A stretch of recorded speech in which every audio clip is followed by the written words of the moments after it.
Warning, this content may be very disturbing to some people. She was raped over 1700 hours before turning 12 years old. Marc Dutroux. The story I'm about to tell you is true. Perhaps the most intriguing part of this story is that every single person reading this post, every single one of you, was alive when this story became news in 2004. That fact is intriguing because everyone reading this post has either never heard this story, or forgot about it. I'm betting on the first one, because it is truly unforgettable. Furthermore, once you hear this story in its entirety, I can promise it will be seared into your memory forever. Our main character is a man named Marc Dutroux. He was born in Belgium in 1956. He was twice convicted of kidnapping and raping underage children. The first time was in 1989. The second time occurred in 1996. That was not a typo, you read that correctly. He was convicted and served a, much too brief, sentence in 1998. He served only 3.5 years of his 13-year sentence because he was released for good behavior. Less than 10 years later, he was arrested again on the same charges, different victims. In the second round of charges, he was convicted of kidnapping, torturing, and abusing victims, some of them to the point of death. What I am about to tell you comes from the statements made by his surviving victims, called the X-Files, Marc Dutroux himself, and evidence from law enforcement. I've also added references/citations at the very end of this post.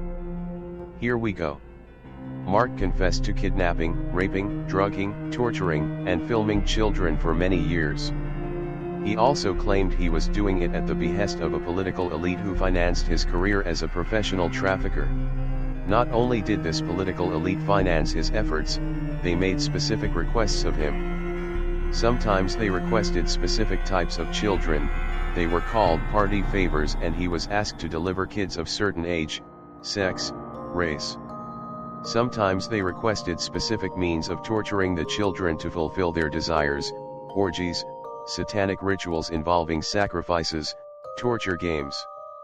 And sometimes they requested he film certain influential people engaged in these acts, for later use as blackmail. He claimed many of his customers and financiers were world leaders. This was not a stretch of the imagination because he lived in Belgium, where the EU and NATO headquarters were located. This statement was also corroborated by victims who were able to identify specific politicians. Annika Lucas was one of his victims who testified against him.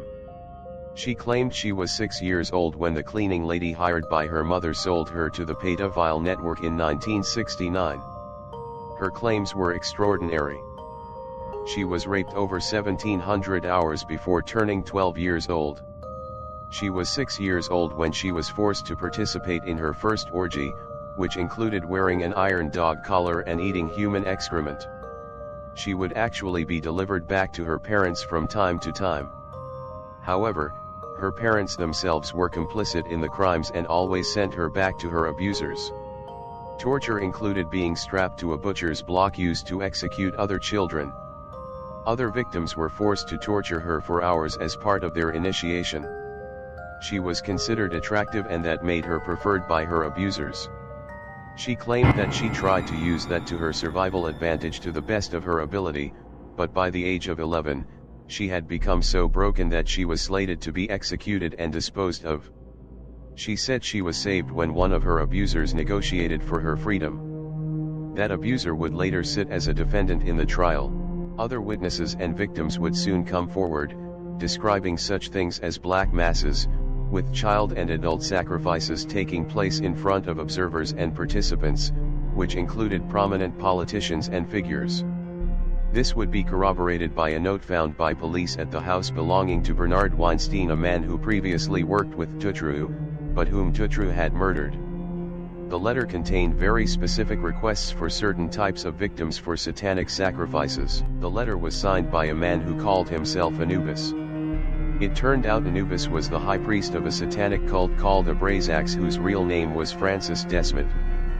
Police obtained a warrant and seized computers, documents, mail, actual human skulls, jars of blood, and all sorts of satanic items, but none of this was enough to make an arrest. As the dutroux trial went public, other victims stepped forward and confirmed the testimony, offering up descriptions of sexual abuse and human sacrifice. They also described hunting parties where elites would release naked children into the woods to hide, so that the elites themselves could hunt them down and slaughter them. Many of the stories from victims contained so many similarities, they were impossible to deny. For example, the hunting parties were often held at castles, where victims could not escape and were hidden from the public eye. Those not killed in the hunt were usually chased down and mauled/killed by Dobermans. All of these victims echoed the testimonies of other, older survivors of ritual satanic abuse from around the world. It is also notable that dutroux owned 10 homes valued at $6 million. It is also notable that dutroux was not employed.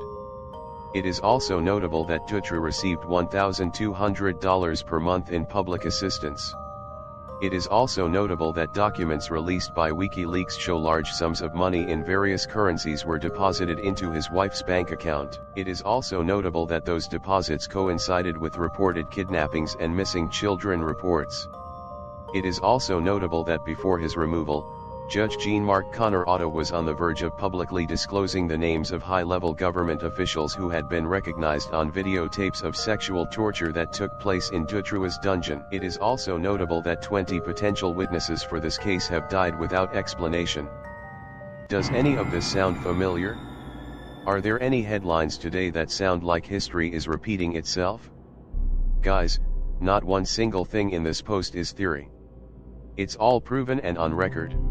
You see the pictures in the link in bio? Those are images of hunting games. They're paintings that people like Tony Podesta buy, and hang in his home, and invite others over to enjoy.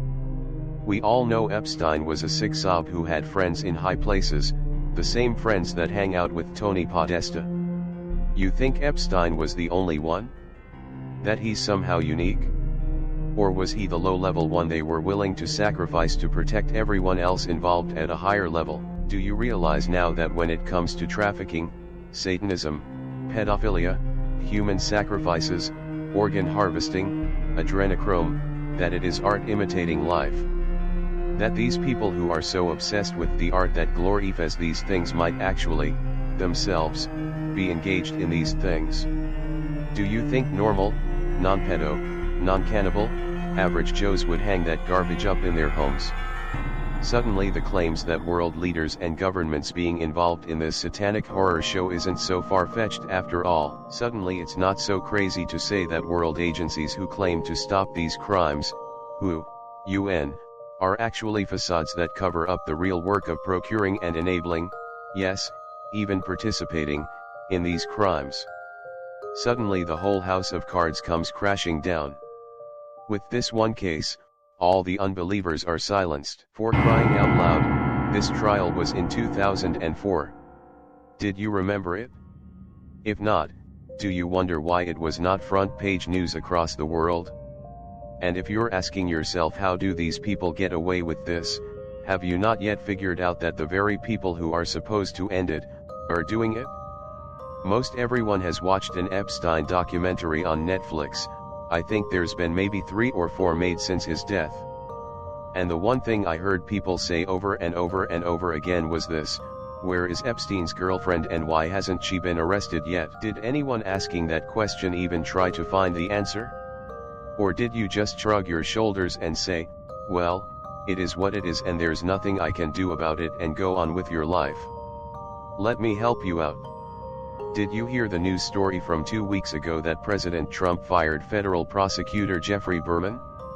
He was the prosecutor in charge of the Epstein case. AG Barr requested Berman step down, and Berman refused.